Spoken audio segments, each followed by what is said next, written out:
अगर आप चाहते हैं भोजपुरी हिट सॉन्ग सबसे पहले आप तक पहुंचे, तो लवली वीडियो चैनल को जरूर सब्सक्राइब करें और साथ में बेल आइकन को दबाना ना भूलें। बोला शंकर भगवान की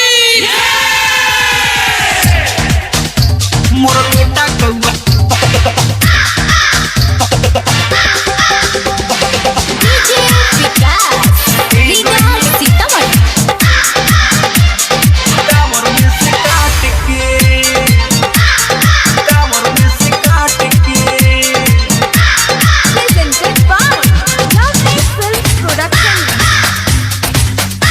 हम देवघर घूमे जात रहनी पूजे भोलेनाथ के।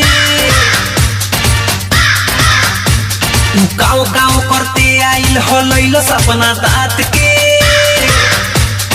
एगो हम देवघर घूमे जात रहनी पूजे भोलेनाथ के।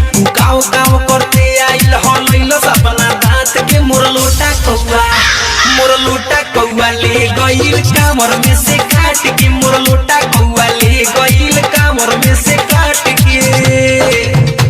मोर लोटा कौआ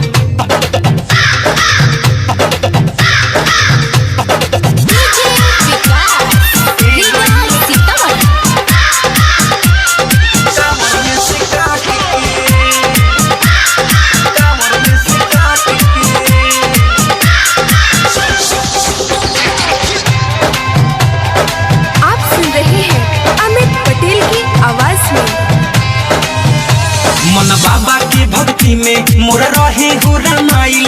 कबले के उड़ल लोटा हमके नाही बुझाई। एगो मन बाबा के भक्ति में मोर रहे हो रामाइल।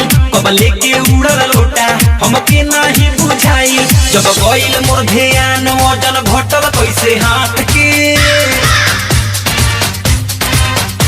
फिर देखनी लेके उड़त रहे ऊपर हमारा माथ के। मोर लोटा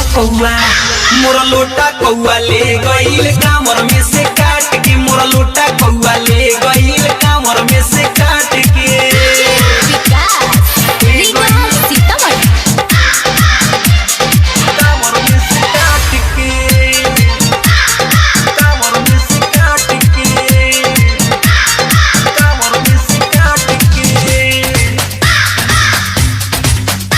अब का हम लेके जाइब का भोला के चढ़ाइब।